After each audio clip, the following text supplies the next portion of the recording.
Vine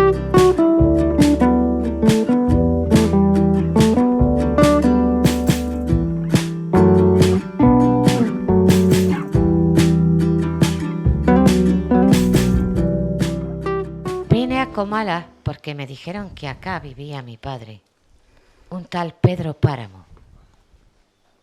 Mi madre me lo dijo. Y yo le prometí que vendría a verlo en cuanto ella muriera. Le apreté sus manos en señal de que lo haría, pues ella estaba por morirse y yo en un plan de prometerlo todo.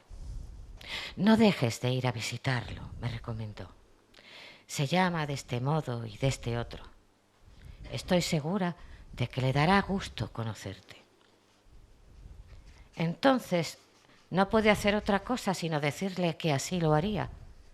Y de tanto decírselo, se lo seguí diciendo aún después, que a mis manos les costó trabajo zafarse de sus manos muertas. Todavía antes me había dicho: no vayas a pedirle nada, exígele lo nuestro, lo que estuvo obligado a darme y nunca me dio. El olvido en que nos tuvo mi hijo, cóbraselo caro. Así lo haré, madre. Pero no pensé cumplir mi promesa, hasta que ahora pronto comencé a llenarme de sueños y a darle vuelo a las ilusiones. Y de este modo se me fue formando un mundo alrededor de la esperanza que era aquel señor llamado Pedro Páramo, el marido de mi madre. Por eso vine a Comala. Era ese tiempo de la canícula, cuando el aire de agosto sopla caliente, envenenado por el olor podrido de las saponarias. El camino subía y bajaba. Sube o baja según se va o se viene. Para el que va sube, para el que viene baja. ¿Cómo dice usted que se llama el pueblo que se ve allá abajo? Comala, señor. ¿Está seguro de que ya es Comala? Seguro, señor. ¿Y por qué se ve esto tan triste? Son los tiempos, señor. Yo imaginaba ver aquello a través de los recuerdos de mi madre, de su nostalgia entre retazos de suspiros. Siempre vivió ella suspirando por Comala, por el retorno. Pero jamás volvió. Ahora yo vengo en su lugar. Traigo los ojos con que ella miró estas cosas, porque me dio sus ojos para ver. Hay allí, pasando el puerto de los Colimotes, la vista muy hermosa de una llanura verde, algo amarilla por el maíz maduro. Desde ese lugar se ve Comala, blanqueando la tierra, iluminándola durante la noche. Y su voz era secreta, casi apagada, como si hablara consigo misma, mi madre.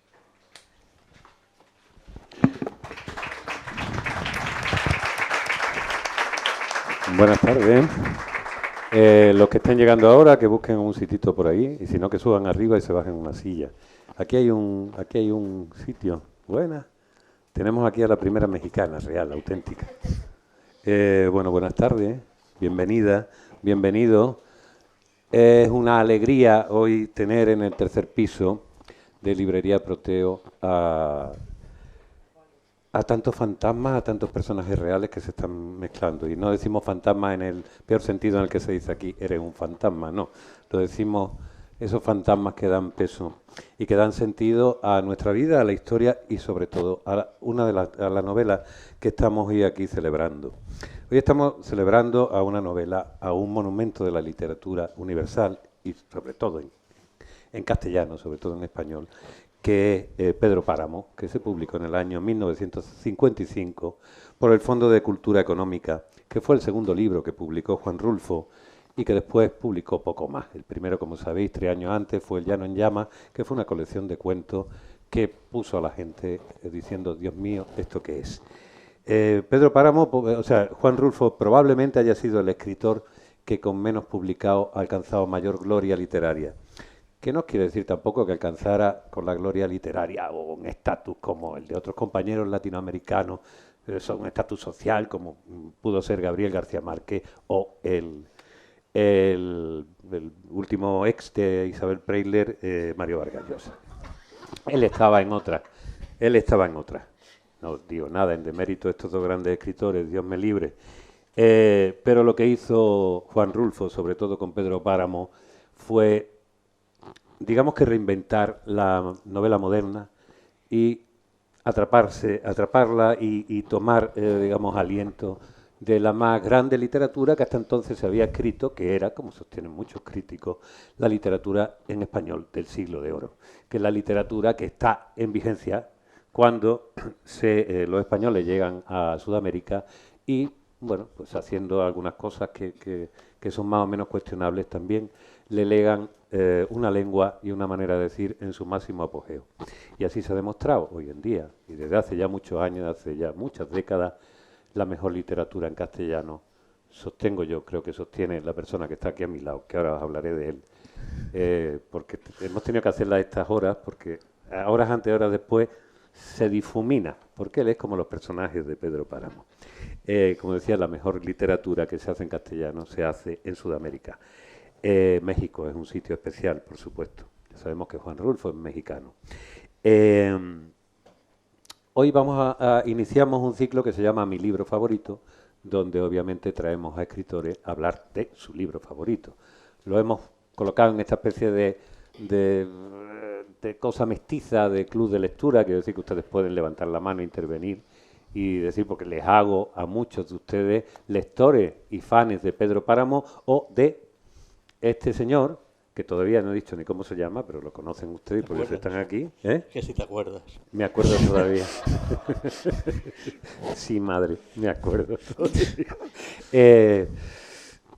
Como decía este señor, que es también escritor y que curiosamente, que es amigo, además, amigo de verdad, de los amigos de estos que cuando les conoce dice, pero yo ya te conocí antes, de los que se hacen estos retruécanos con el tiempo, de lo que se nutre Pedro Páramo, que al fin y al cabo Pedro Páramo es una novela sobre el tiempo y el espacio, es una novela sobre muchas cosas. Una novela sobre muchas cosas. Parece mentira que en tan poquísimas páginas haya tantísima densidad. Hoy ya no se escribe así y es una pena. Hoy hay mucha gente que escribe y debería quedarse en su casa y empezar a leer. Bueno, estas son opiniones personales. No es el caso de mi amigo José Antonio Garriga Vela, al que conocí detrás de la barra de un bar. Ella existía mucho antes, evidentemente, y también existía la barra de los bares, pero Málaga no sería la misma si José Antonio Garriga Vela no hubiera estado allí. José Antonio Garriga Vela, como saben ustedes, nació en Barcelona, sigue siendo el Barcelona porque le gusta el fútbol, yo sigo siendo el Real Madrid y aún así nos queremos mucho y nos ofendemos cada vez que podemos con esa manera estupenda de no hacerse daño que tienen los aficionados de equipos rivales. Lo conocí, como dije, detrás de la barra de un bar. En este caso lo conocí de verdad, lo había visto antes en el Terral, que fue uno de los bares que creó en una época, en los años 80, en Málaga, esta idea de una escena cultural. Esta cosa que ahora no existe. Ahora mismo hay cultura por todos lados, pero escena hay muy poca. Y después, por supuesto, en la época, donde además, por allí cerca, también fue hasta concebido mi único hijo. Menos mal que solamente hay uno que me sufra como padre. Nos hicimos amigos desde entonces y hemos continuado con este tipo de relación. José, una relación que no sé cómo llamarla, pero desde luego es intensa y afectiva. Los dos creemos, creo, en los fantasmas, en los muertos. Y cuando le dije a José, quiero que vengas aquí, que elijas un libro y tal, Pedro Páramo, no podía ser otro. Estos días me decía que mirando se da cuenta todo lo que hay de Pedro Páramo y de Rulfo en su propia literatura, cosa que uno ya sabía, viéndolo desde una cierta distancia. Casi toda la novelística de José, aquí hay algunos libros que hemos traído, desde el último que les recomiendo, Horas Muertas, bueno, se los recomiendo todo. En realidad, esto también se los digo, aquí vivimos de vender libros. Si no han leído nunca Pedro Páramo, que pueda haber alguno, por favor, háganse un favor, lo cogen y lo compran y se lo leen. Y así se evitan otras lecturas que son innecesarias. Y si ustedes pueden, también de los libros de José Antonio Garriga Vela, se compran todos los que hay aquí. Aquí tenemos los que no están, Pacífico, y el último libro, Horas Muertas. Su último libro, precisamente, tiene mucho. Hay una cosa que es evidente, que lo haya leído, que tiene toda esa relación con James Joyce. Ya saben ustedes que él pertenece al club Finnegans. Orden. Orden. La Orden, es verdad, yo diciendo club. La Orden Finnegan. Club Fútbol. Club Fútbol, Orden Finnegan, es verdad. Se nota que a mí no me invitan a las órdenes. Donde celebran, evidentemente, a James Joyce y ay, por Dios, ¿cómo se llama la novela de James Joyce? Ulises. Ya, Ulises. Uf. Estoy pasando al otro lado, ya estamos. Padre, ¿quién mató a Pedro Páramo? Estamos ya como sucede en esta novela. Bueno, pues en Horas Muertas está clara la influencia del Ulises de Joyce, de personajes, y está lleno de muertos, igual que Comala, igual que la novela de Pedro Páramo. A mí, bueno, después de hablar tanto, y ya está, porque no voy a parar de hablar como a mí me corresponde, quiero también decirle a José lo primero, es decir, ¿qué es lo que crees que caracteriza más a Pedro Páramo? Bueno, lo primero, ¿tú te acuerdas cuando leíste Pedro Páramo? ¿Más o menos? No. Pero lo leíste. Hace mucho, lo leíste. Recién nacido tú, yo creo. Recién nacido yo. Qué faltón, Recién nacido yo, leíste Pedro Páramo y ¿recuerdas el impacto? No me acuerdo lo que hice ayer, hace 40 años. Es un libro que, así como si me dices qué película es la que más te gusta, la que viste ayer, dirían, pues ayer vi Testigo de Cargo otra vez, bueno, que me parece maravillosa. Pues te diría Testigo de Cargo, te diría Matar a un ruiseñor, te diría Val desnudo, te diría un montón. En libros lo tengo claro, ¿no? Y también es verdad, has hablado de Joyce. Joyce tiene que me gusta mucho más que Ulises, y el cuento Los Muertos. Los Muertos, efectivamente. Que adaptó John Huston, ¿no? En Dublineses, que es una maravilla. Claro. De película también. Sí, cierto. Entonces, no me acuerdo, pero hay libros que me gustan. Y luego lo que sí he visto, no es que lo que yo escribo tenga que ver mucho con lo que escribe, que más quisiera, ¿no?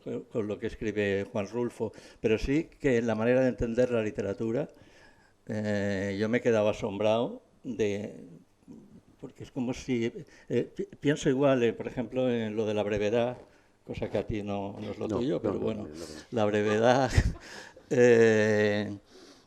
Por ejemplo, él decía más o menos, en una entrevista decía que la vida de una persona pasa por lagunas, pasa por momentos en que a lo mejor cumple 50 años y no le ha pasado nada. Y de pronto a los 50 años le empiezan a pasar un montón de cosas y luego vuelve otra vez otra laguna, ¿no? Entonces, estas lagunas que los escritores tratan, cuando escriben una novela, de llenarla de anécdotas, de tal, mientras que lo mejor es dejarlo, ¿no? O sea, escribir sobre la nada es una maravilla, o escribir sobre el silencio. Entonces, es algo que quizás por eso viene la brevedad de toda la obra de Juan Rulfo, ¿no? En el hecho de que pone lo necesario y deja al lector que lea lo justo y que luego haga sus propias divagaciones y tal.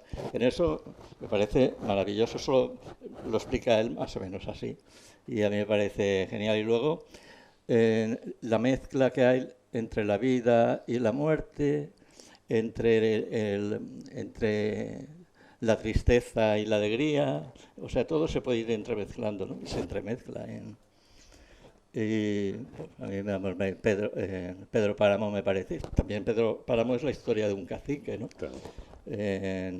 Y la historia del cacique viene a ser una imagen también. Ahora mismo el cacique podría ser una sociedad anónima, eso también lo habla él, ¿no? Podría ser pues, todo lo que ahora mismo crea la miseria, ¿no? Claro. O sea, por un lado está el cacique y el poder y abajo la miseria. O sea, todo eso lo explica, pero claro, lo explica literariamente de una forma maravillosa, ¿no? Hay una cosa que yo creo que es fundamental, como he dicho, si alguien quiere alguna opinión o introducir algo, que levante la mano. Que es fundamental en Pedro Páramo, que es una novela de novela, es un artefacto literario asombroso, alucinante, que aparentemente es sencillo, todo, más lejos de ser sencillo.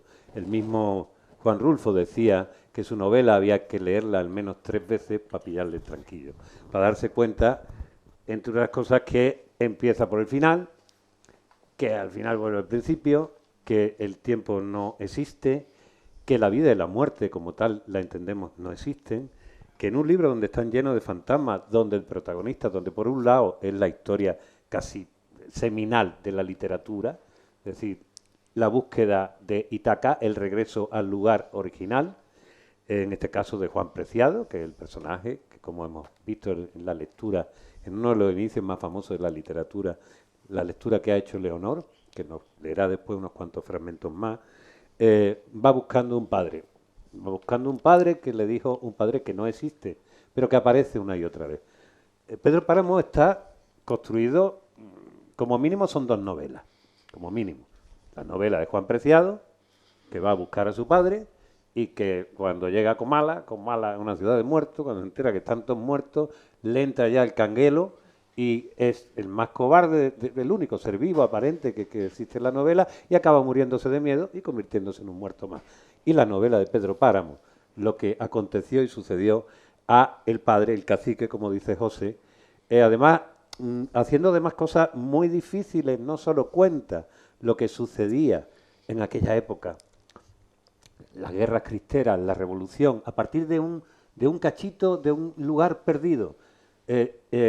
No solo tiene esa capacidad que a mí me parece asombrosa de construir un lenguaje que uno no sabe si es retórica y artificio o es verdad pura.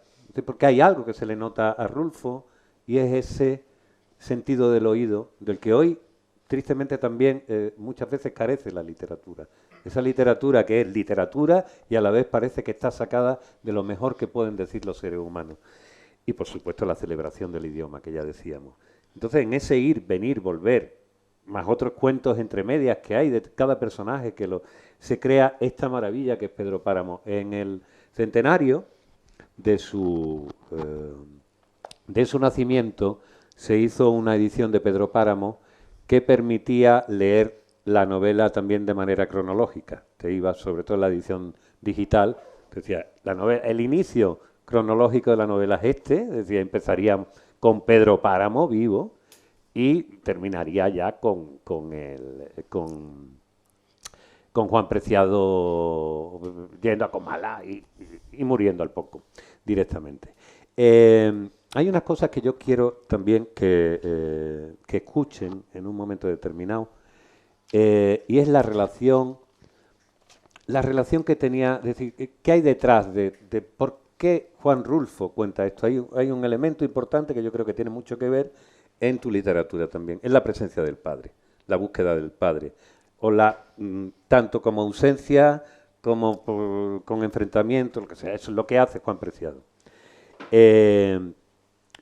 Y también el hecho de que Juan Rulfo fue una persona que perdió a su padre a muy temprana edad y a su madre pues también siendo muy jovencito. Os voy a poner un fragmentillo de un documental que yo os recomiendo porque además lo podéis ver perfectamente en Radio Televisión Española perdón, dime. No, acaba. Pero se puede decir. Que sí, antes de que lo pongas, porque iba a decir un par de cosas antes de que se me olviden. Sí.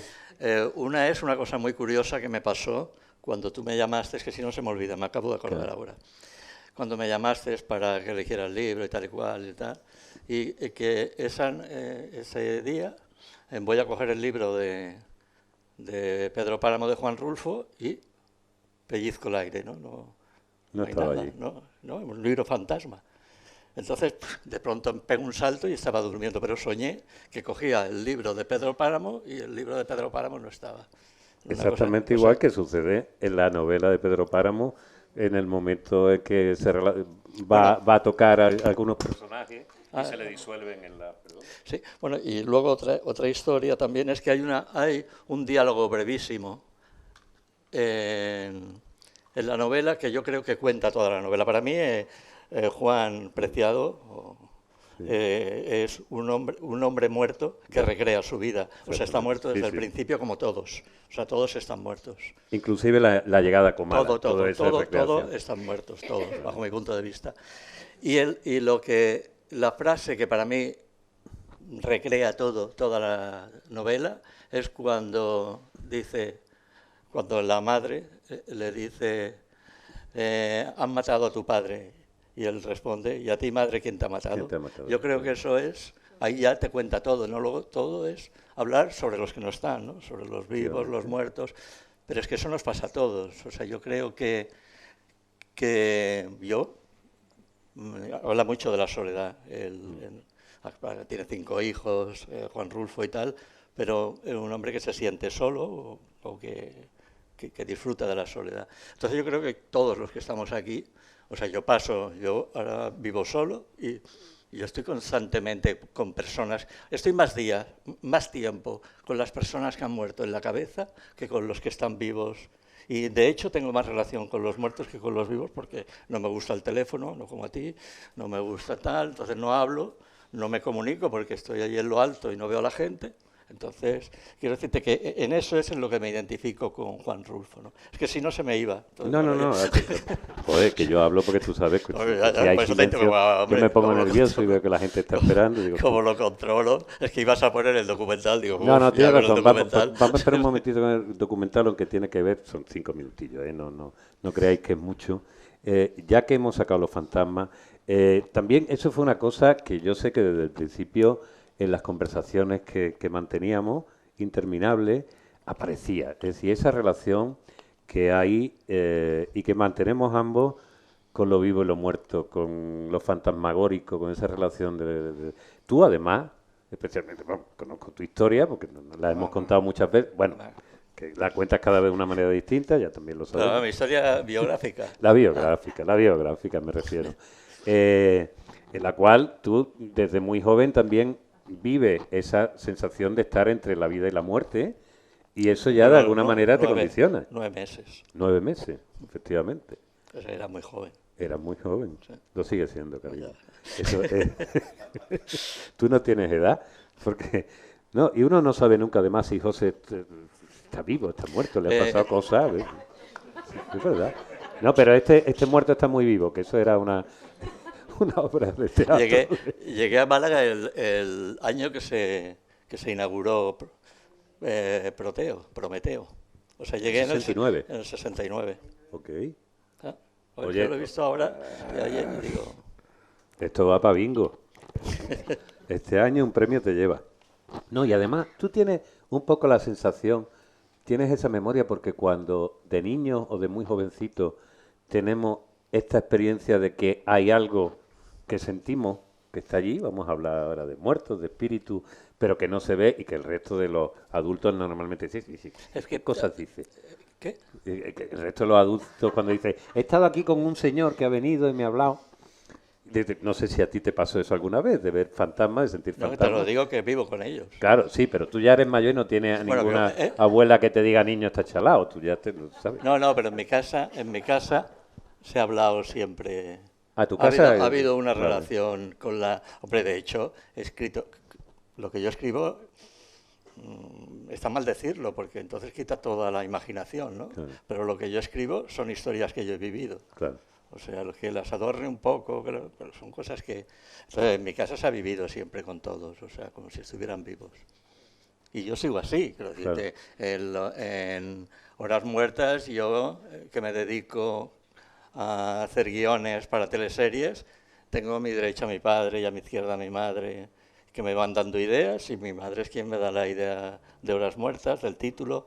Quiero decirte, eso no es literatura, eso es realidad, pero es que cuando la literatura se hace realidad y cuando la realidad se hace literatura, esa mezcolanza a mí es la que me gusta, ¿no? Cuando no sabes qué es lo real y qué es lo ficticio, cuando no existe la ficción porque la creas real.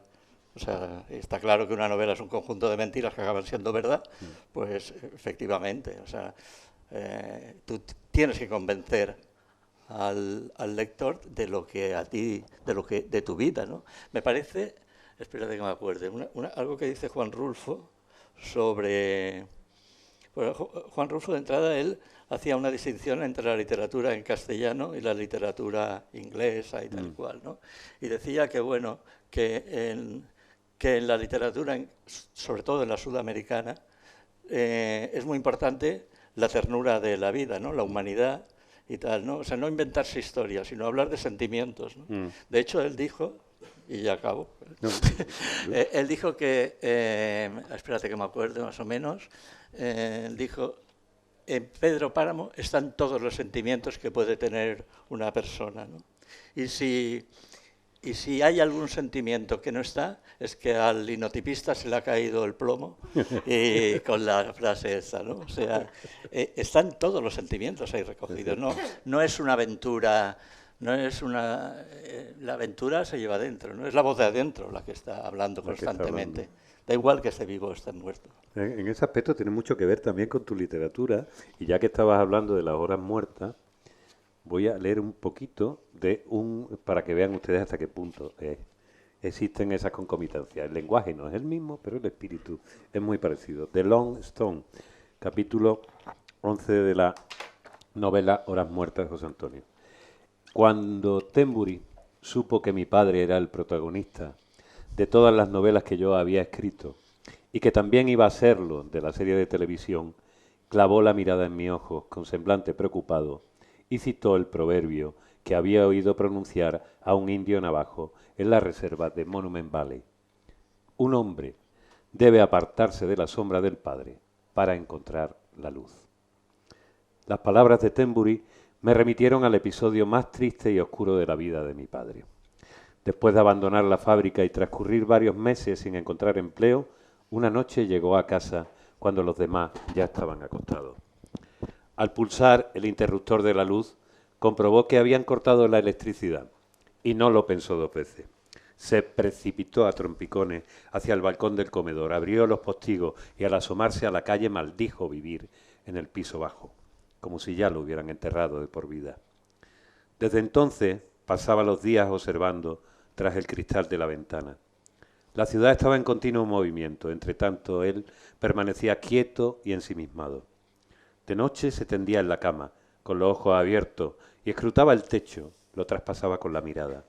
Y hacía lo mismo con el techo del piso de encima, y con el de más arriba, y con el otro, hasta llegar a la azotea. Como si hubiese perforado el edificio y subiera por un hueco similar al pozo del ascensor. Al asomarse al vacío, sentía un estremecimiento y caía de golpe en la cama. Nunca le agradó montar espectáculos públicos, y menos aún delante de casa. La única excepción fue aquella noche desesperada en que se apagaron todas las luces y olvidó que vivíamos a ras de suelo. Se lanzaba al vacío desde el interior de sí mismo. Lo hacía a diario, una pesadilla que se repetía durante el sueño y también cuando estaba despierto. Si en este fragmento se ven esas relaciones de la presencia del padre como motor que está en todas tus novelas, el padre, distintos padres, no sé si el mismo padre, tú te lo imaginarás seguramente con la figura de tu padre, que era Sartre, y que era Sartre en Montaner, que fue tu gran, o sea, no fue tu gran, no es que diga que sea tu gran novela, pero sí fue la novela que te abrió al mundo y que la gente dijo, ¿y este señor de dónde viene? ¿No? Bueno, que están aquí, están esas concomitancias. Hoy cuando veníamos y me recogía, decía, hostia, ahora que estoy viendo, que es verdad que tengo más cosas de Juan Rulfo que yo no era consciente de la historia. Después, el lenguaje es diferente, la sonoridad de vuestra prosa es distinta. Había una cosa que estábamos hablando que me parece también muy interesante, es el proceso de construcción. Juan Rulfo cuenta, cuando le preguntan, saben ustedes, El Llano en Llamas se publica en el 52 con una serie de cuentos, en el 55 se publica Pedro Páramo. Él ya con 17 o 18 años había empezado a escribir y de hecho cuenta que él hizo un novelón de estos gigantescos que contaba la historia de México, poco más o menos. Joaquín Soler Serrano, en su famosa entrevista en A Fondo, cuando habla con él, le pregunta, ¿y aquella novela qué tal? Dice, era muy mala. Muy mala, dice, no valía nada, era pretenciosa, larga, aburrida. Tal. En el mundo de los escritores, la capacidad de tirar de abandonar, yo creo que es quizá una de las mayores habilidades o talentos que puede tener un escritor, atreverse a moldear, a ir quitando. Eso, Pedro Páramo, un ejemplo clarísimo, y sus cuentos, es decir, son un ejemplo claro de tallar, como si fuera un escultor. ¿Tú cómo te enfrentas en ese caso, por ejemplo, con la literatura? A ver, bueno, no me enfrento. Te De entrada no me enfrento. Me lo paso muy bien escribiendo, pero lo que sí es verdad es que soy lentísimo, porque, o sea, yo, por ejemplo, ahora tengo la primera frase de una novela, y hasta que no encuentro la segunda frase que tiene que mantener un ritmo, me pueden pasar, de hecho, me han pasado meses. Yo tengo la primera frase de la siguiente novela. Hasta que no encuentre la segunda, no tengo prisa, porque voy corrigiendo a medida que voy escribiendo, que es horrible, porque, o sea, por ejemplo, ahora voy a Ecuador, ¿no? Y como iba solo, tal, me tiro y me he escrito poniendo anécdotas que veía, he escrito dos libros así, o sea, cuando escribo para mí, para contar historias, maravilloso, pero cuando quiero encontrar el ritmo, cuando quiero no encuentro tengo que encontrar la frase que me venga perfecta, y luego la otra, y luego la otra, y luego la otra. Luego la gente, no sé si el lector dice, uff, qué rollo, ¿no? Porque a lo mejor no lo sé, no sé lo que pensará la gente cuando lo lea, pero soy lento escribiendo, corrijo mucho y voy buscando un ritmo que me... Pero eso lo sé yo y bueno, ya de vosotros. Pero no... ¿Y tú eres buen lector de ti mismo? No, horrible porque no me leo una vez Claro. he publicado. Hombre, pero ahora lo has tenido que hacer, que yo te dije, oye, que estás revisando los cuentos que hiciste durante 30 años, que ahí también fue una de las cosas que nos unió, que empezamos publicando en la misma página del mismo día Diario Sur, y compartíamos páginas, él con sus cuentos de cruce de vía, yo con una sección que llevaba que se llamaba En Rutas Urbanas. Aquí tenemos a Juan Antonio Morgado que nos sufría editando en aquella época y que aún así nos aprecia. Quiero decir que no éramos tan mala gente. Y bueno, en esos cruces de vía, que ahora está revisando, porque dentro de unos meses Candaya te hará una edición de una selección de esos cuentos, digo, ¿no tienes nada así en tus cuentos que tenga que ver con Juan Rulfo? Que sé que cuánto y tal, estaba así remiso. De pronto me escribe y me dice, he hecho los deberes, he encontrado de verdad algo ahí.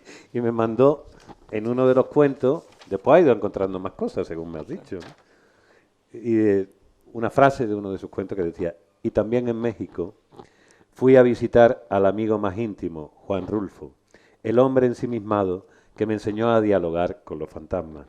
No veía cosas de aquí, veía cosas de otra parte. Me dijo que nadie ha recorrido el corazón de un hombre. Fui con él a Comala y estuve con los vivos y los muertos, como todos estamos siempre, a veces sin darnos cuenta. Esto salió publicado en Diario Sur, no sé cuándo, en el transcurso de estos 30 años. ¿Ya te lo sabes? 2006, 2007, porque yo estuve en México en el 2006, me parece que era. Claro, pues tú has estado en México, sí. Porque hay otra novela que es otra de tus favoritas, que es Bajo el Volcán. La segunda. La segunda, estamos al ciudadano. Ya haremos una cosa sobre esa novela que estamos pergeñando. Y tú tienes esa experiencia de haber estado en México, que tú eres viajero y has viajado has estado hasta en el iceberg de Perito Moreno, el glaciar, perdón. Estoy hoy. Y viene de la isla Galápagos y debe estar por Ecuador desde hace unos días. Que me trajo esto, me ha traído esto porque a mí me quiere. Pues, pero me decías antes de venir para acá, dice, sí, hostia, pero lo de México no se parece en nada. Es decir, de México tiene una energía absolutamente diferente, ¿no? Vamos a ver. Todo tiene una energía, o sea, Sudamérica tiene una energía diferente de entrada. Los países y las personas, ¿no? Lo que pasa es que coincide en que en México estuve un mes por ahí, también viajé solo, y ahora en Ecuador está un mes y pico y también he estado solo, ¿no? Entonces, cuando viajas solo, los diálogos son con Los diálogos solo con uno mismo. En México es imposible no tener un diálogo ni estar 5 minutos callado porque te están dando conversación constantemente, ¿no? En los autobuses, en tal. Pero ahora, por ejemplo, en Ecuador ha sido maravilloso porque he presentado un libro, La Norac de Picasso, que se había publicado hace 13 años, pero como Candaya la editorial Candaya me organizó encuentros pues en Guayaquil, en Quito, en Cuenca. Entonces, de pronto yo, que no me leo los libros, una vez los acabo, pues claro, yo no me acordaba, entonces me hacían preguntas de mis libros, menos mal que había mucho biográfico y tal, ¿no? Y yo me quedaba porque no lo había leído, fui en el avión que tuve 15 horas para leérmelo, me hubieran sobrado 14 pues no me lo leí. Entonces me hacían preguntas como son en Sudamérica, que son preguntas potentes, ¿no? Y yo haciendo ejercicios de memoria y sacando historias, ¿no? Porque, claro, estaba hablando de un libro que lo había escrito hace 13 años, ¿no? Pero bueno, era basado en una historia real, entonces sobre eso jugaba, ¿no? Pero es... o sea, por ejemplo, los momentos que he pasado solo, la gente que me he visto después del viaje lo saben, porque es lo que más me ha tocado, ¿no? O sea, la felicidad, estando solo, durante un trayecto de 10 horas andando en Isla Isabela, desde la población, desde el pueblo hasta el Muro de las Lágrimas, son unos 12 kilómetros, más 12 de vuelta por unos sitios alucinantes, y en donde no me crucé con ninguna persona, ni una es ni una. O sea, el Muro de las Lágrimas es un sitio que hay que ir. Si alguien va a las Galápagos hay que ir allí porque es imprescindible. Es como allí estaban los presos y estaban aburridos en los años 30 y pico del siglo pasado, pues entonces les dijeron, bueno, hacer un muro de piedra. Entonces se morían todos, claro. Ponían una piedra, otra encima, y un muro inmenso, tremendo, en medio de la nada, ¿no? En medio de la nada, porque no hay carreteras, además, en la mayoría de las Galápagos. Entonces, ese trayecto en que solo me crucé con animales, miles de animales rarísimos, pues los típicos que hay en las Islas Galápagos, ¿no? Que no están en ningún otro lado. Yo creo que ha sido, yo decía, pues en el último año, el día más feliz de mi vida. Y es un día en que no me crucé con ninguna persona. O sea, que todo tiene interpretaciones, ¿no? O sea, sobre eso tengo que escribir. O sea, un día que eres feliz porque no estás pensando, porque claro, la naturaleza te desborda. Entonces, cuando la naturaleza te desborda, el pensamiento desaparece, o sea, te quedas. Entonces, bueno, pues yo creo que... Entonces, lo digo por México, okay. Indudablemente tiene... A mí me pasaron en México cosas increíbles, increíbles. Pero es que México es literario de por sí, la gente es literaria, hablan y es para tomar nota de lo que dicen, ¿no? O sea, pero en Galápagos me pasó todo lo contrario, te dejan, es más, o sea, digo en Galápagos, ¿no? La gente allí van a ver los volcanes, van a ver tal... Te confunde con una tortuga y te dejan que veas tu vida de tortuga. Claro. Ahí es. Pero vamos, que es inspirador, ¿no? E indudablemente yo estoy seguro que... La primera frase que tengo pensada... Viene la palabra Ecuador, porque además, claro, Ecuador es centro del mundo, Ecuador es el punto que está más cerca del Sol de todo, más que el Himalaya, el volcán, no me acuerdo ahora, y el que está más lejos del centro de la Tierra también. O sea, hay una mezcolanza de historias muy potentes, ¿no? En el fondo es eso que te gusta tanto y que compartimos esa idea, de esos lugares que están en un lugar y en otro al mismo tiempo, que es un poco el espíritu de todo lo que estamos hablando de Juan Rulfo. Si os parece, ahora voy a poner esto antes de que se me olvide y después lleguemos a un lugar. Vete preparando, Leo, porque después de esto vas a leer. ¿A la orden? Bueno.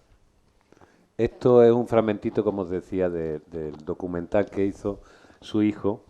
En un principio eran 6 u 8 documentales pequeños que aquí estarán fusionados y se puede ver en la web de Televisión Española dentro del programa imprescindible 100 años de Juan Rulfo. Como sabéis, Juan Rulfo tuvo, no me acuerdo si eran 4 o 6 hijos, uno de ellos, Juan Carlos Rulfo, es un excelente cineasta. Varios documentales suyos son impresionantes porque está también, especialmente en la búsqueda de la figura del padre, a través de la figura del padre, la relación que tuvo con su hijo, un pequeño fragmento sobre la relación de Rulfo con su padre y de Juan Carlos. Después vinieron los Reyes Magos y le trajeron un libro lleno de monitos donde se contaban historias de piratas que recorrían las tierras y los mares más raros que tú o yo hayamos visto. Desde entonces, no tuvo otro que hacer que estarse leyendo aquella clase de libros donde él encontraba un relato parecido al de sus sueños. La verdad no me acuerdo mucho porque hace tiempo que lo leí, pero no recuerdo bien. Murió su padre, luego murió su madre. Él se enteró de la muerte de su madre estando aquí, nunca estuvo más con ella. Sí fue una infancia bastante trágica. Que si luego con usted intentaba como, sí, acercarse. Ya, como para compensar eso. Sí. No.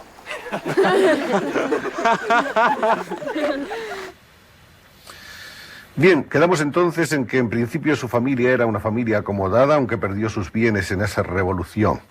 En los primeros meses de esa revolución, usted sufrió una pérdida terrible para un niño que fue la de su padre, ¿no? Sí, fue mi abuelo y mi padre.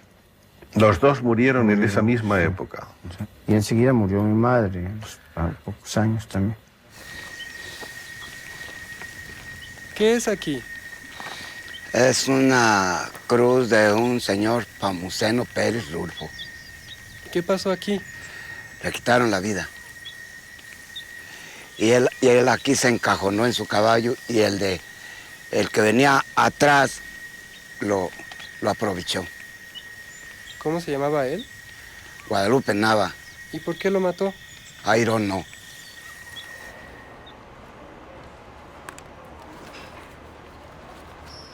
No encuentro Guadalajara. Pues mire, en aquel tiempo y en aquellos lugares, pues no había otro más que venganzas, ¿verdad? Matar era como cualquier cosa en el día, ¿verdad? 68. Guadalajara, miércoles 6 de junio de 1923. El señor don Juan Nepomuceno Pérez Rulfo, perteneciente a una honorable familia que reside entre nosotros, fue cobardemente asesinado el sábado último en punto cercano a la hacienda de San Pedro. 2 pesos fueron la causa aparente del crimen. Cuando Nava Palacios fue advertido de que debería pagar 2 pesos para que sus animales fueran devueltos, se disgustó algo y se negó a cubrir dicha suma.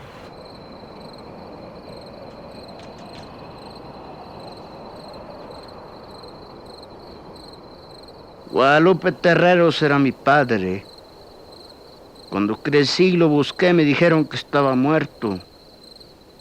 Es algo difícil crecer sabiendo que la cosa de donde podemos agarrarnos para enraizar está muerta. Con nosotros eso pasó. Luego supe que lo habían matado a machetazos, clavándole después una pica de buey en el estómago. Me contaron que duró más de 2 días perdido y cuando lo encontraron tirado en un arroyo todavía estaba agonizando y pidiendo el encargo que le cuidaran a su familia.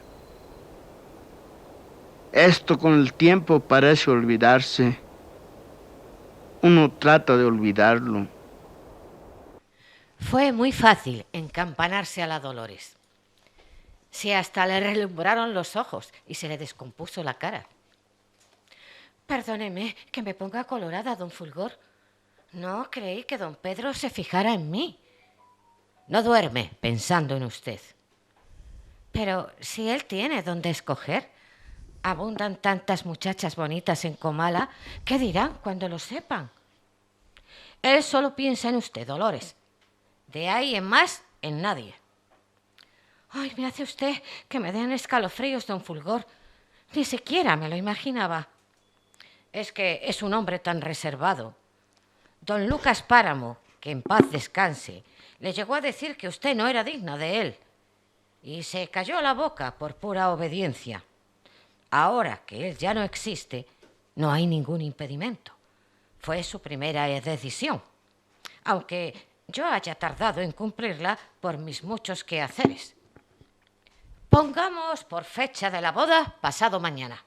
¿Qué opina usted? ¿No es muy pronto?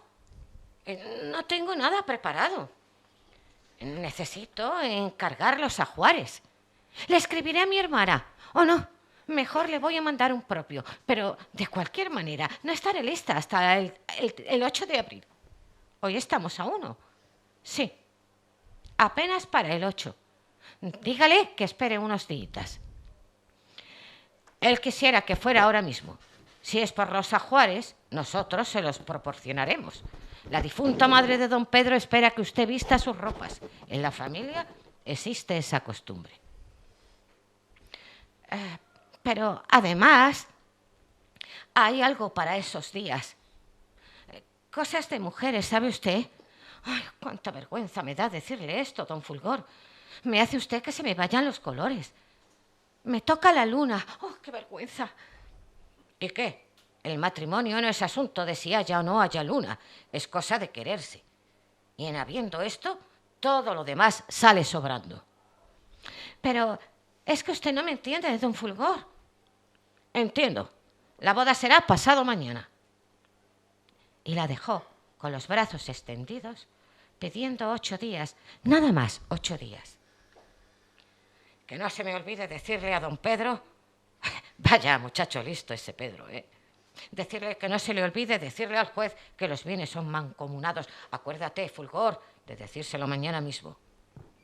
La Dolores, en cambio, corrió a la cocina con un aguamanil para poner agua caliente. Voy a hacer que esto baje pronto. Que baje esta misma noche. Ah, pero de todas maneras me durará mis 3 días. No tendrá remedio. ¡Ay, qué felicidad! ¡Oh, qué felicidad! Gracias, Dios mío, por darme a don Pedro. Y añadió, aunque después me aborrezca. Gracias.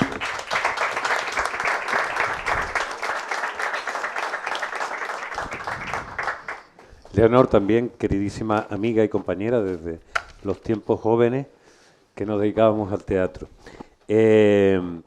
Como habéis visto en este cuenta ese fragmento donde Fulgor, que es el capataz de Pedro Páramo, que para saldar una deuda y a falta de dinero le dice vete a la chica de no sé cuánto y a la hija de los Preciados a prometerle en matrimonio, que seguro que va a caer pullera, como así sucede.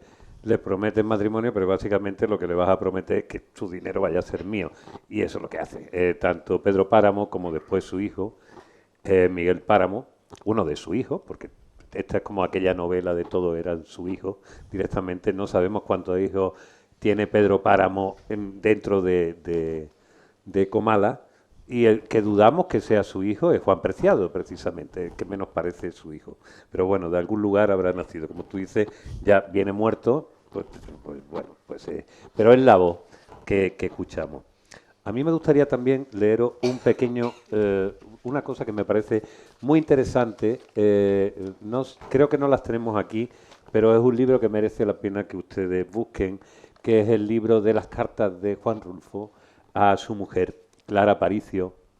En todo ese periodo, antes de que publique Pedro Páramo, años 40, donde está trabajando para distintos ministerios, para el gobierno, o está vendiendo neumáticos viajando por medio México. Ahí desarrolla también una importantísima afición en la que consigue una pericia descomunal, que es la de fotógrafo. Las fotografías de Juan Rulfo son absolutamente especiales, porque capta todo eso que está en Pedro Páramo, que además es muy importante, que la precisión y el poder del paisaje. Estás notando el paisaje cada vez que habla, escucha la tierra seca, los muertos, el sonido de cuando se pisa y no hay agua. Es la novela más seca que existe en la historia.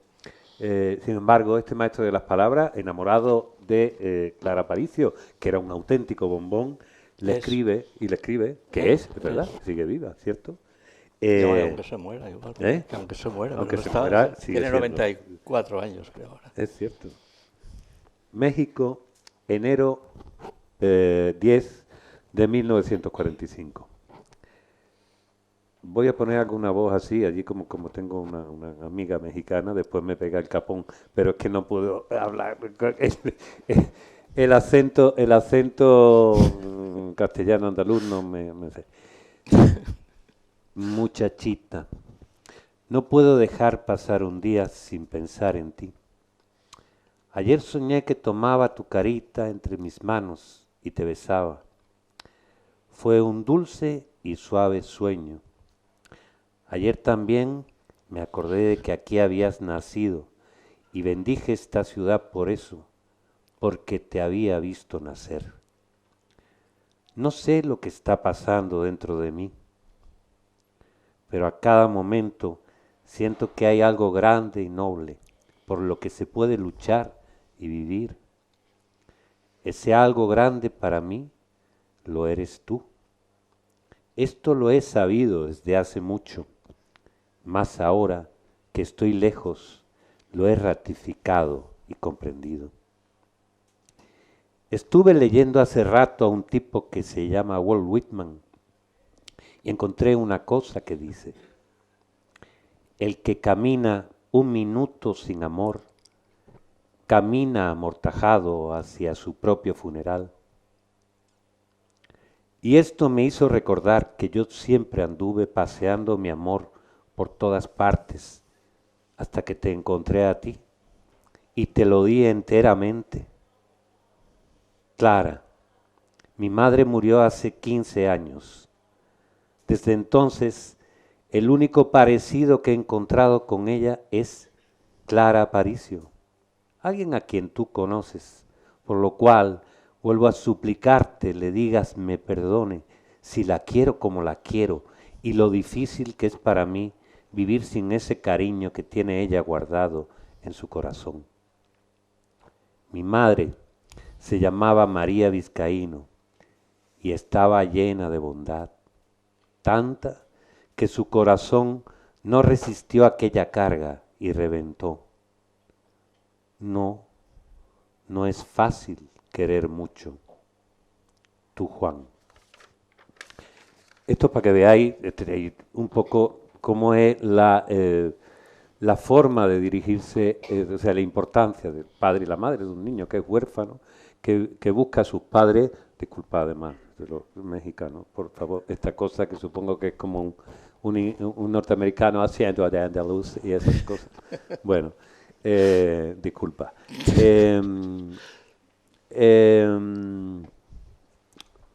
Cómo esta enorme ternura de la que rebosaba el corazón de Juan Rulfo, que no se demostraba también mucho, porque había una cosa en Juan Rulfo que él decía que bueno, que estuvo deprimido desde que era niño, claro, a los 6 años.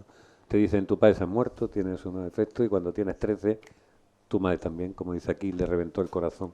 Fue triste siempre, fue Clara, fue su único asidero de verdad en la vida, era la persona que le llenaba, pero él siempre fue triste, lo habéis visto ahí en la cara que tenía, siempre tenía esa cara, a veces sonreía con un dejo de ironía, y todo eso. Estábamos hablando antes de la tristeza, te voy a decir, tú también eres triste, ¿no? Te voy a decir, ¿no? Contento de estar infeliz. Pero es que tú empezaste también escribiendo. Es que he visto ahí Billie Holiday que mañana hacemos una presentación de un libro sobre mujeres del jazz y que me he acordado de Glad to be unhappy, contento de estar infeliz. Que fue uno de tus cuentos. Un cuento, sí. Fue uno de los cuentos. ¿Publicaste en El Observador? ¿Puede ser? No, en Litoral. El Litoral, ok. Que bueno, mañana vamos a hablar de jazz a partir de cuentos con Sonia Rico.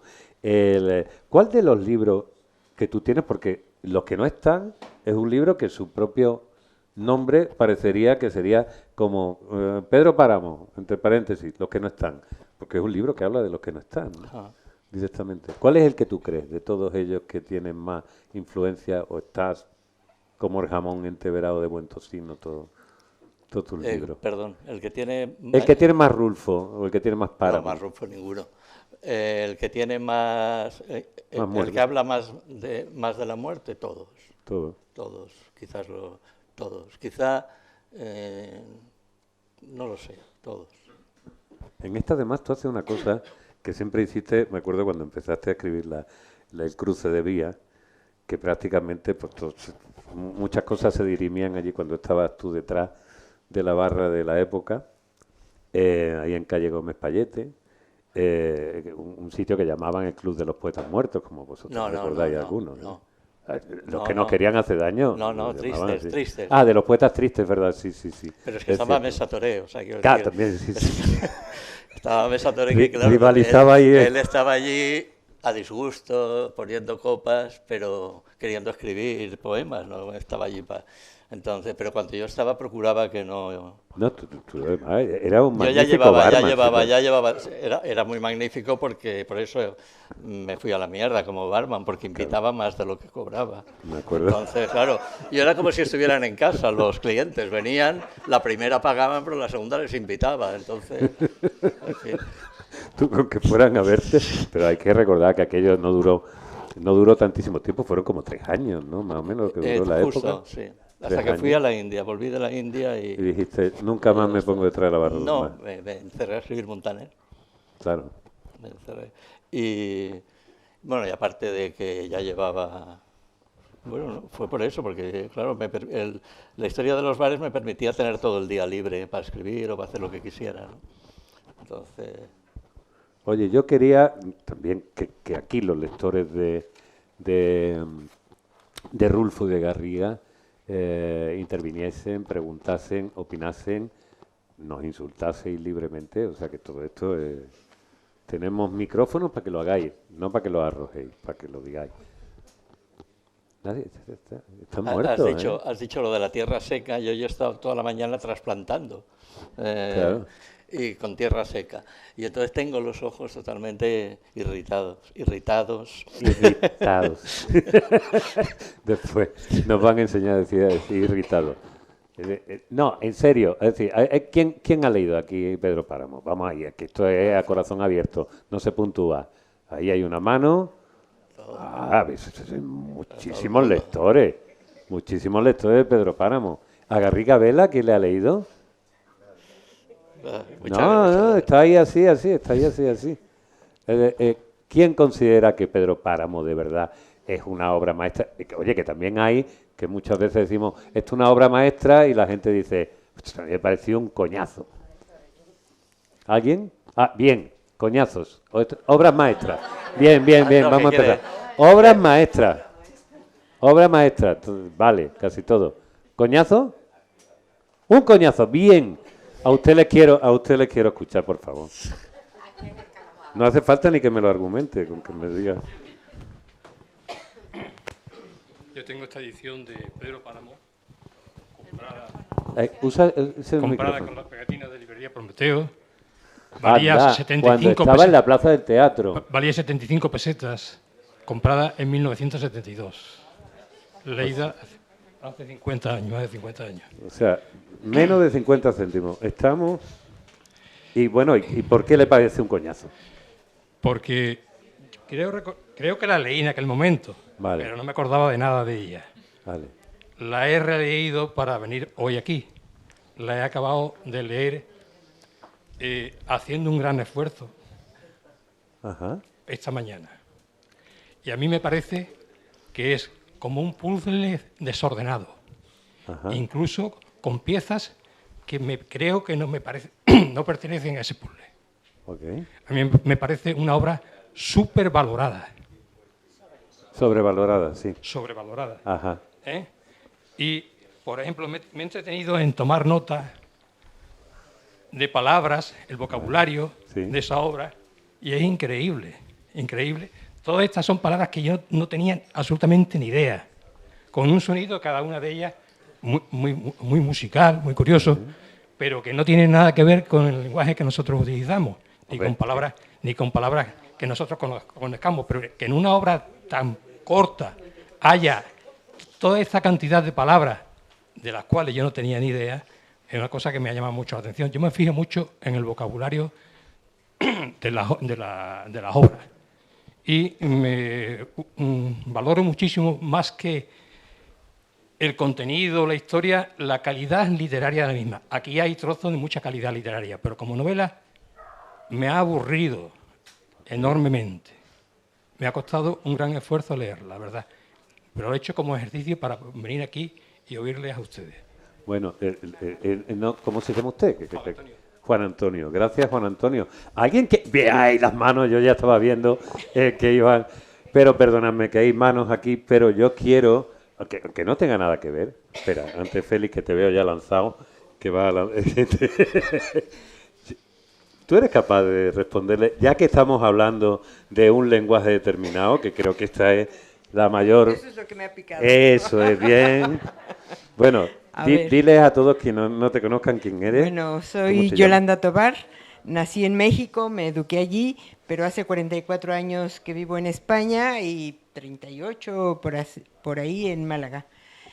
Entonces siempre digo que soy malagueña, nacida en México.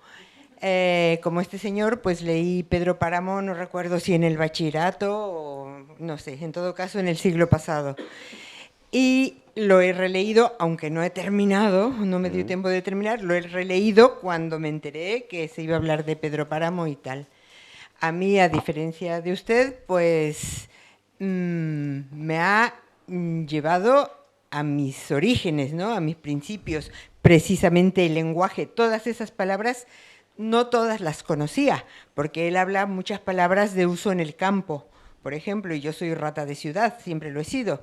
Entonces, pero sí me llevó al lenguaje cotidiano, al lenguaje a tal grado que estuve buscando en el diccionario algunas de las palabras para ver si esas palabras son lo que yo siempre utilicé y creía que eran o son otra cosa. Efectivamente, sí, no todas las palabras esas mexicanas de origen náhuatl, la mayoría, las conocía yo, por eso que habla del campo. Pero a diferencia de este señor, a mí me reencantó, ¿no? Porque también tenía olvidado aquello que había leído, solo recordaba aquello de los muertos y los vivos y esa mezcla que no sabe uno en qué momento están vivos y hasta te preguntas, bueno, ¿yo estoy viva o estoy muerta? Porque ya llega el momento en que te lo tienes que preguntar, ¿no? Eso es lo que a mí me encantó, cómo él cambia, ¿no? Hace una analepsis constante de pasar de un tiempo presente a un pasado, a un futuro, a un no se sabe qué tiempo, igual que está hablando, como tú ya señalaste, pues de diferentes etapas históricas, de diferentes situaciones sociales que son completamente reales e históricas en México y que él las logra decir en 3 líneas. En 3 líneas te está haciendo un relato pues, de la revolución, del cacicazgo del campo, de los señoritos, digámoslo así, que había y quizás sigue habiendo, etcétera, ¿no? Y entonces todo eso me ha removido y eso es lo que para mí le ha dado un valor excepcional. Luego ya literariamente, pues yo no conozco si está sobrevalorada, como este señor dice o no. A mí me ha removido muchas cosas, me ha retrotraído a mi infancia y mi juventud, etcétera, y me ha emocionado, y eso que no he terminado de releerla, ¿no? Pero me ha hecho revivir, a diferencia de que me he sentido muerta en muchos momentos, o hablando con los muertos yo también, pues eso, me ha hecho revivir y degustar nuevamente esta literatura, porque hay unos párrafos que son excepcionales, ¿no? Y ya está.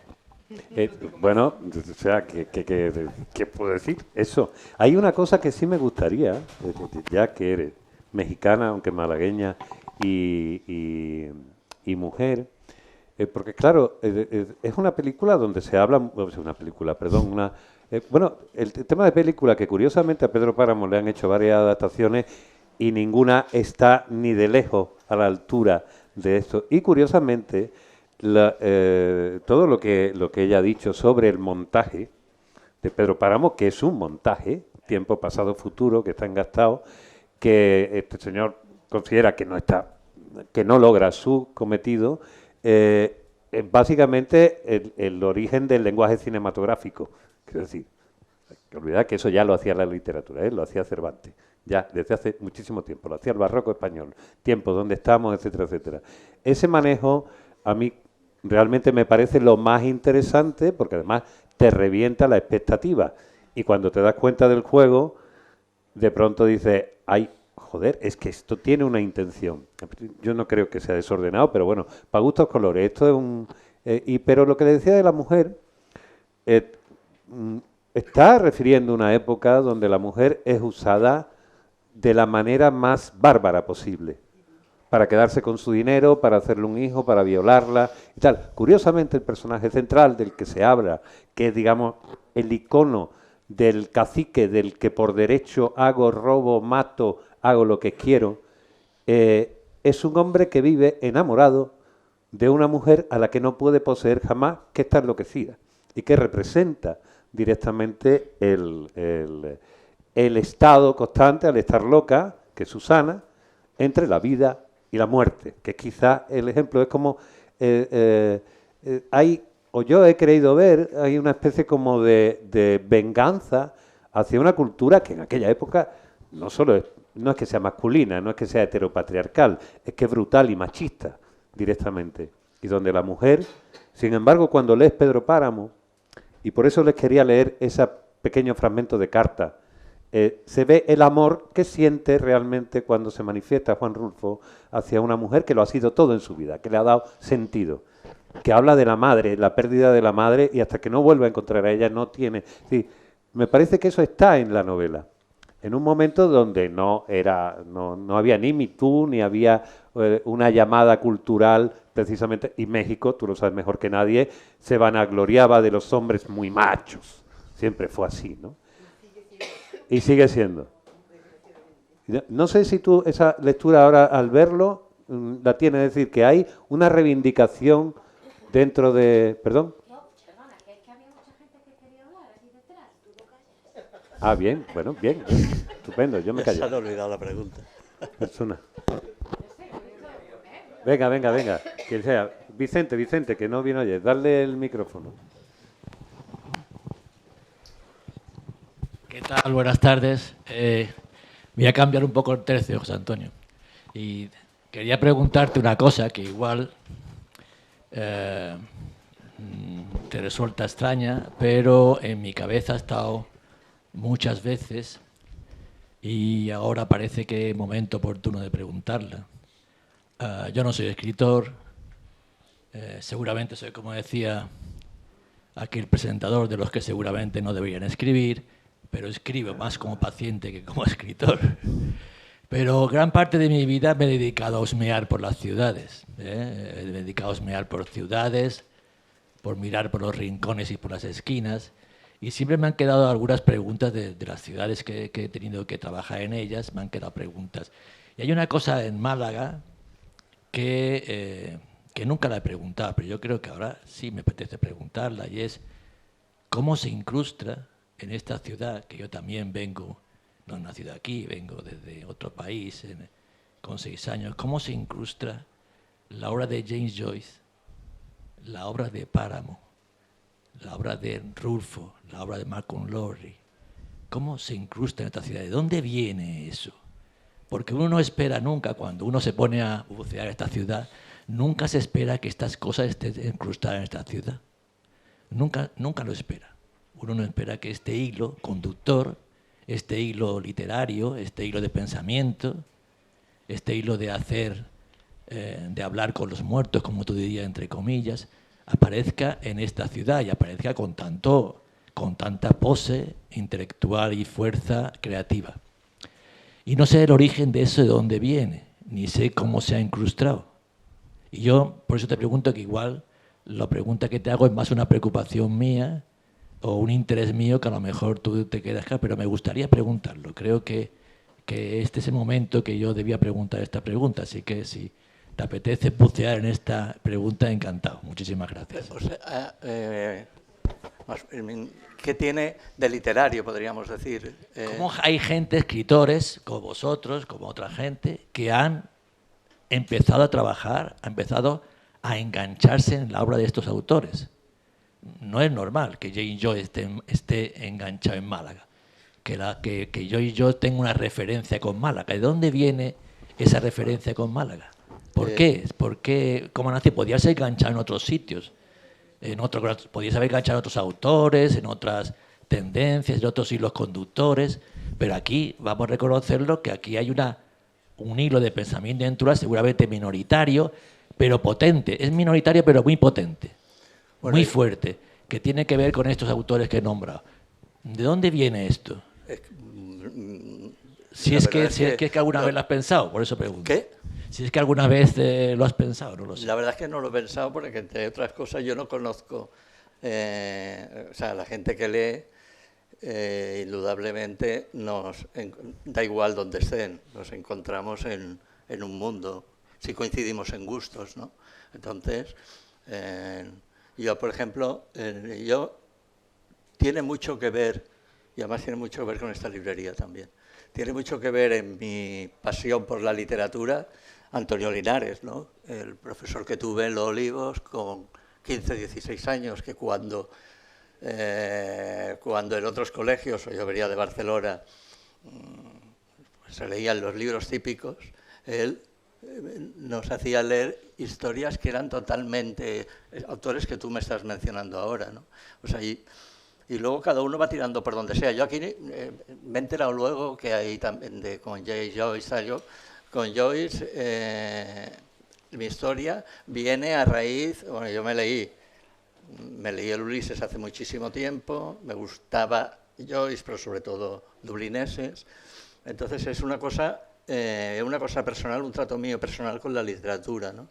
Yo creo que tiene que ver con la gente que lee, no con las ciudades y eso, ¿no? Indiscutiblemente, a lo mejor hay sitios en donde la gente lee más o se identifica más con eso, pero yo además me muevo con escritores, entonces continuamente me están hablando de los libros que tú has dicho en las distintas ciudades, ¿eh? No solamente en Málaga, sino, voy a donde sea y también hay un hilo conductor con ese tipo de gente, ¿no? Yo no... hombre, lo que está bien es que esa gente atraiga, porque son muy buenos, ¿no? O sea, no lo sé, no le encuentro una respuesta muy sencilla, ¿no? Que es el amor por la literatura y por ciertos autores, ¿no? O sea, a mí porque me gusta tanto pues, todos los libros que has citado, pues porque los he leído y son muy buenos. Y luego otros muchísimos autores que me encantan, ¿no? Bajo el volcán, y la primera vez que la leí, yo ahora me estoy dedicando a releer libros, ¿no? A volver a ver películas, a releer libros. Bajo el volcán, a mí, ¿por qué me fascina tanto? Pues no lo sé, porque me parece maravilloso, porque cuando estuve en México, que me lo recorrí entero, me di cuenta que desde que yo voy a México, en todas mis novelas sale México fundamentalmente. O sea, a veces la relación del escritor con la ciudad es muy curiosa, ¿no? O sea, yo debería estar escribiendo de mi infancia, mi adolescencia, como Montaner 38, pero en cuanto empiezo a viajar, y me vengo a Málaga y empiezo a viajar, mi segunda novela, ya estoy hablando, mi tercera novela, en El vendedor de rosas ya hablo de Málaga y Barcelona, ¿no? Como y luego te vas moviendo por el mundo, donde te lleve la imaginación, porque lo importante es la imaginación. Para un escritor lo importante es la imaginación, ¿no? O sea que, pero no sabría decirte porque hay tantas.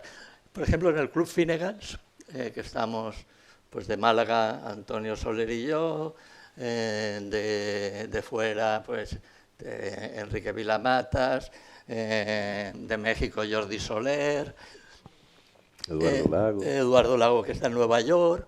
Quiero decir, igual. Y yo creo que a ninguno, excepto a Malcolm Otero, Barral, yo creo que a ninguno le gusta excesivamente el Ulises, ¿no? O sea, a Eduardo Lago le gusta... un motivo para reuniros y beber. Un grupo de amigos. Hay que tenerlo en cuenta. Sí, pero Eduardo no es el autor que más le gusta, ni muchísimo menos, el quinto o el sexto. Pero en referencia a... Déjale el micro. Sí, pero coge el micro, que se te oiga. En referencia a lo que él decía de los escritores y las ciudades, hace 2 semanas hubo una conferencia en la Escuela de Idiomas de Málaga sobre la influencia de Cavafis, se llamaba Cavafis y Málaga, ¿no? Uh-huh. Y la influencia de Cavafis en la mayor parte de los poetas y poetas malagueñas, ¿no? Y es importantísimo. el por qué Cavafis tenía tantísima influencia en la poesía malagueña, ¿no? Y bueno, en realidad la primera traducción que se hizo de Cavafis al castellano se hizo en Málaga. Claro. Y el departamento de griego de la Universidad de Málaga es uno de los departamentos más importantes que existen en el mundo, ¿no? Claro. Es decir, que sí hay razones que enlazan entre poetas o entre escritores importantes, ¿no? Y ciudades, ¿no? Y de hecho ahora mismo está a punto de publicarse o de terminarse o de leerse, mejor dicho, la tesis de un profesor de medias de Málaga sobre Cavafis y la ciudad, ¿no? Y Cavafis y Málaga, ¿no? Quizás en Málaga hay mucho, que eso está muy bien, hay mucho mimetismo con una serie con lo que son las artes, porque Picasso nace aquí, pero Picasso se evapora de España, pero sin embargo se le recupera, como es lógico, y ahí está, ¿no? O sea, a mí me han pedido ya para el 50 años de Picasso y tal, he escrito ya 3 o 4 cosas, ¿no? Quiero decirte, se hacen, y a mí me encanta hablar de Picasso porque tengo una historia con Picasso. Entonces, quiero decir que en Málaga también en Málaga hay muchos escritores, más que en otros sitios, o sea, hay una historia extraña, ¿no? Y luego quizás que aquí somos... Bueno, otra cosa, por ejemplo, yo me acuerdo cuando estuve en Alejandría y Málaga, haces una foto del paseo marítimo de Alejandría y de Málaga, pues son una en el sur, que yo todavía no sé, cuando escribí sobre Alejandría, que no sé en dónde estoy, ¿no?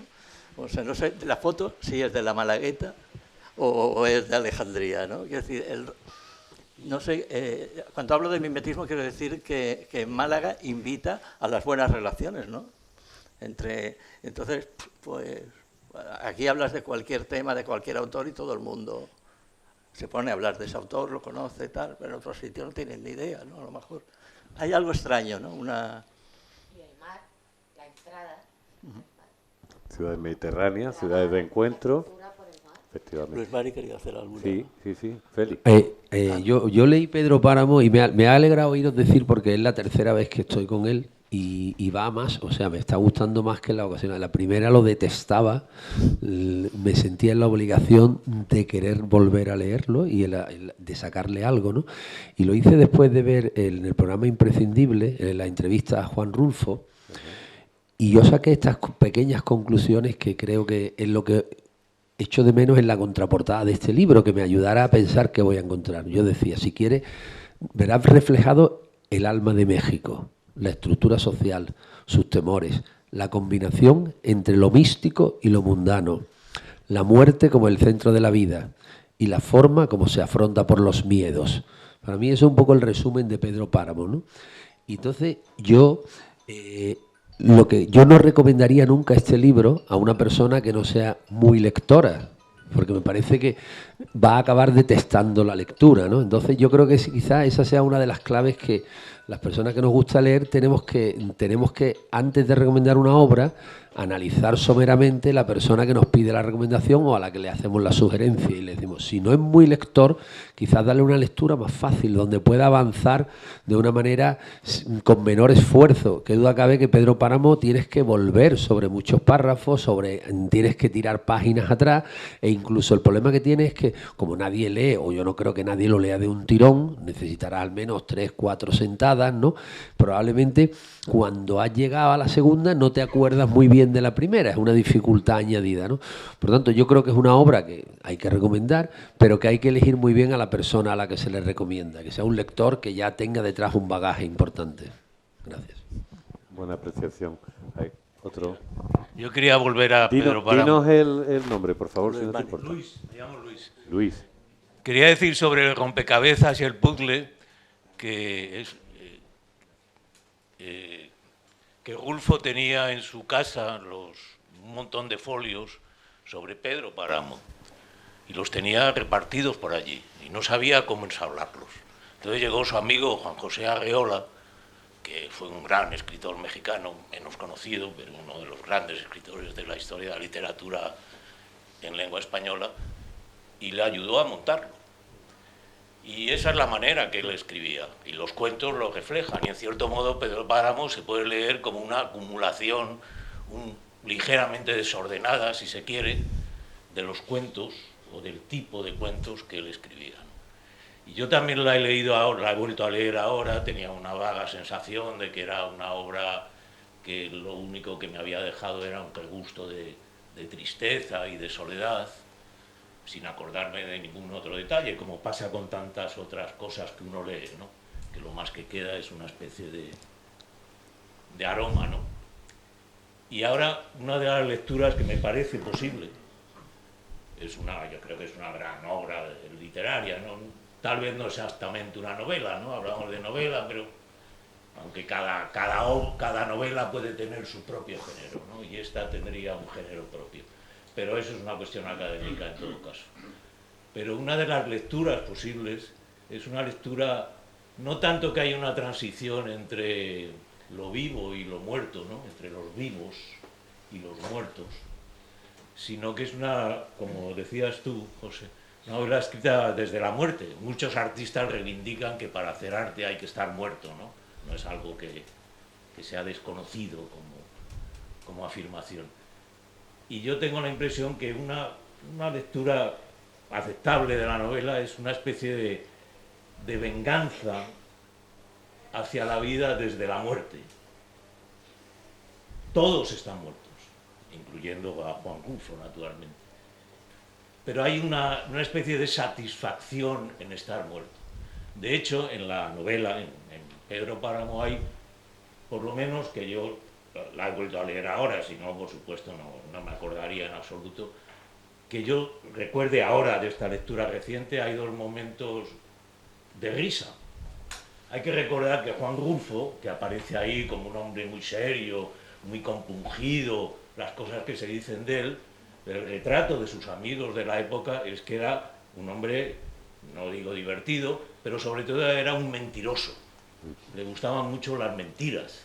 Y él mismo se construyó su propio personaje, como hacéis la mayoría de los escritores, ¿no? Él también se lo construyó, quitó el apellido de su padre y de su madre, que además decía que el apellido de su madre era mentira, porque en España nadie se llamaba vizcaíno. Otra mentira, él sabía que era un apellido común en lengua castellana. Bueno, a lo que iba. En Pedro Páramo hay dos momentos concretos. En un momento, uno de los muertos, de las muertas, le llama a uno de los vivos, a uno de los personajes que actúa como vivo, le llama místico. Dice, ¿cómo sois los místicos? O eres un místico, no recuerdo exactamente la frase. Y en otro momento, cuando empieza a llover, porque no es una novela de sequía, hay lluvia y hay fiesta, y la única tienda que está abierta es la cantina, donde hay alcohol, que es líquido. Bueno, pues cuando empieza a llover, que debería ser una bendición para la tierra, para una tierra como esa, aparece un pájaro que empieza a gritar y el narrador, que no se sabe nunca quién es, ¿no? El narrador habla del grito del pájaro como el de un niño medio muerto, luego como de alegría, y luego como, no recuerdo cómo que. En resumen, es una especie de vindicación de la fuerza de la naturaleza frente a la vida humana. No frente a la vida, porque la naturaleza es la vida, pero sí frente a la vida humana. Y yo creo que esa es una lectura que a mí no me parece... Naturalmente, como está todo tan imbuido de violencia y de muerte, por cierto, no hay una lectura retrospectiva feminista, me parece una cosa completamente inverosímil, no tiene ningún sentido. El amor del cacique es un amor estilo Tristán y Isolda, es un amor provenzal que no tiene nada que ver con la realidad, ni con las mujeres, ni nada. Es más, en la famosa entrevista de Pedro Páramo, de Juan Rulfo con Soriano. Joaquín Soler Serrano. Con Soler Soriano. Serrano, perdón. Él culpa en buena parte de la cristiada, que produjo decenas de miles de muertos y que luego tuvo un resurgimiento en la época en que transcurre Pedro Páramo. Él dice que el sustento de la cristiada, y que también su padre, me parece, o algún familiar murió en la cristiada, que la cristiada la sustentaban las mujeres, ¿no? Lo cual puede tener cierta justificación histórica, ¿no? Pero lo dice con cierto tono misógino en la misma entrevista. Por otra parte, uno puede leer la novela como una vindicación feminista, como lo que quiera, ¿no? Pero bueno, ya no, me he enrollado mucho. Por volver me gustaría que se pudiera hacer una lectura irónica, no en el sentido de la risa, pero sí una lectura irónica de toda la... Entre otras cosas porque Rulfo no es un autor inocente, como da la impresión que a veces parece, ¿no? Que va por las tierras de Jalisco escuchando a los campesinos decir palabras en náhuatl. No, Rulfo era, a pesar de su vida y todo, era un intelectual que había leído a los poetas contemporáneos del grupo contemporáneos, que eran amigos suyos, que había leído a Kafka, que había leído a Faulkner, que está muy presente. Es decir, Rulfo es un autor moderno de literatura universal, no es una especie de bicho extraño salido de las llanuras de Jalisco, ¿no? Y yo creo que hay que verlo en ese sentido, como un gran autor de literatura universal, no de literatura ni siquiera española y, por supuesto, ni siquiera mexicana, ¿no? Ahora que has hablado de Juan José Arreola, también mexicano, y el cuento ese tiene un cuento que resume también toda la historia. Por eso que el cuento ese que dice, me parece que es la mujer que amo se ha convertido en fantasma y yo soy el lugar de las apariciones, ¿no? O sea que estas historias están en la literatura mexicana de todas formas, ¿no? Están en la literatura modernista. Ya. Sí, pero coincide. También están en la literatura argentina. Ajá. Sí. Que a mí me parece muy poco local. No, en local. La zona de Jalisco, que hay que mirar el diccionario para saber lo que significa, bueno, pues un esfuerzo extra. De todas formas, también de lo que estábamos hablando, de que te puedes perder al leerlo, pero es que una novela no es una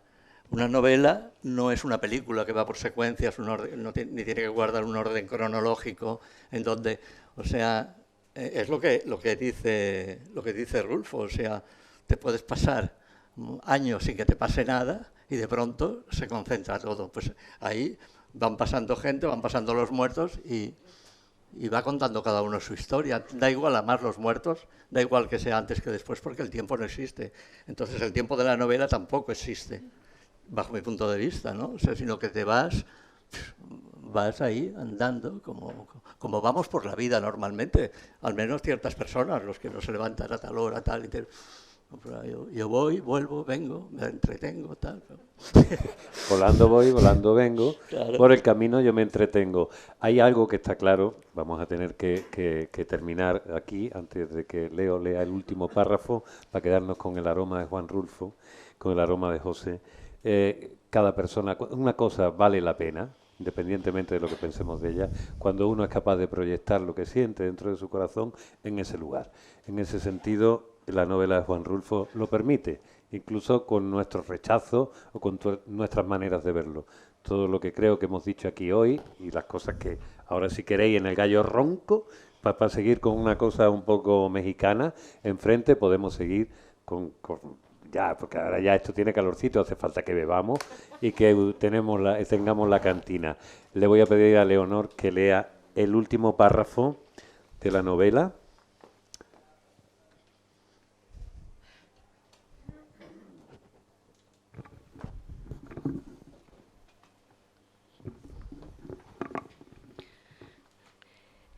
¿Qué es lo que dice Juan Preciado? Dice que ella escondía sus pies entre las piernas de él, sus pies helados como piedras frías, y que allí se calentaban como en un horno donde se dora el pan. Dice que él le mordía los pies diciéndole que eran como pan dorado en el horno, que dormía acurrucada metiéndose dentro de él, perdida en la nada, al sentir que se le quebraba su carne, que se abría como un surco abierto por un clavo ardoroso, luego tibio, luego dulce, dando golpes duros contra su carne blanda, sumiéndose más hasta el gemido, pero que le había dolido más su muerte. Eso dice. ¿A quién se refiere? A alguien que murió antes que ella, seguramente. Pero ¿quién pudo ser? No sé. Dice que la noche en la cual él tardó en venir, sintió que había regresado ya muy noche, quizás de madrugada. Lo notó apenas porque sus pies, que habían estado solos y fríos, parecieron envolverse en algo, que alguien los envolvía en algo y les daba calor. Cuando despertó los encontró liados en un periódico que ella había estado leyendo mientras lo esperaba y que había dejado caer al suelo cuando ya no pudo soportar el sueño. Y que allí estaban sus pies, envueltos en el periódico, cuando vinieron a decirle que él había muerto. Se ha de haber roto el cajón donde la enterraron, porque se oye como un crujir de tablas. Sí, yo también lo oigo. Esa noche volvieron a sucederse los sueños. ¿Por qué ese recordar intenso de tantas cosas? ¿Por qué no simplemente la muerte y no esa música tierna del pasado? Florencio ha muerto, señora. Qué largo era aquel hombre, qué alto. Y su voz era dura, seca, como la tierra más seca. Y su figura era borrosa, o se hizo borrosa después. Como si entre ella y él se interpusiera la lluvia. ¿Qué había dicho? ¿Florencio? ¿De cuál Florencio hablaba? ¿Del mío? Oh, ¿por qué no lloré y me anegué entonces en lágrimas para enjuagar mi angustia?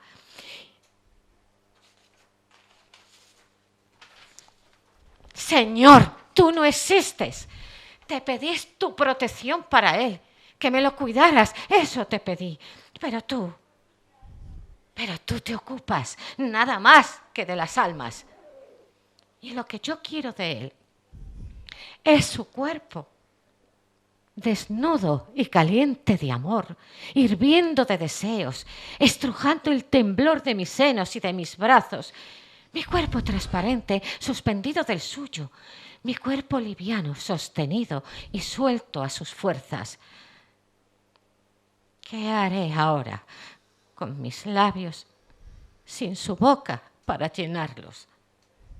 ¿Qué haré de mis adoloridos labios?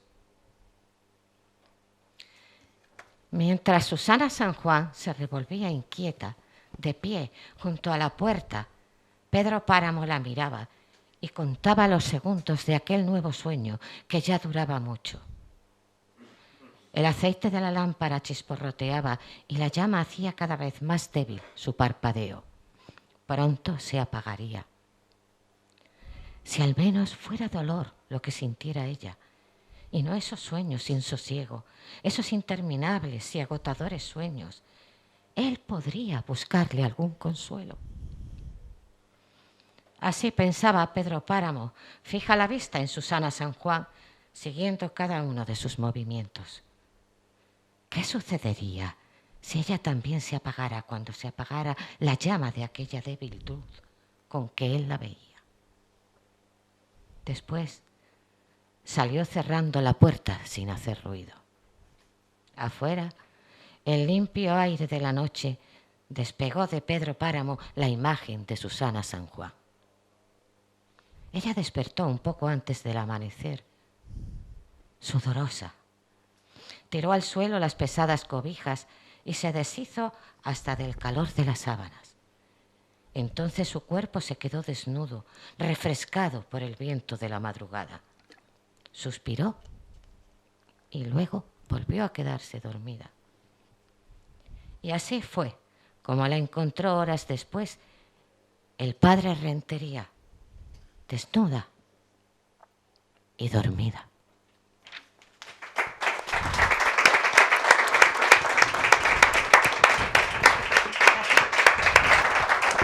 Muchísimas gracias.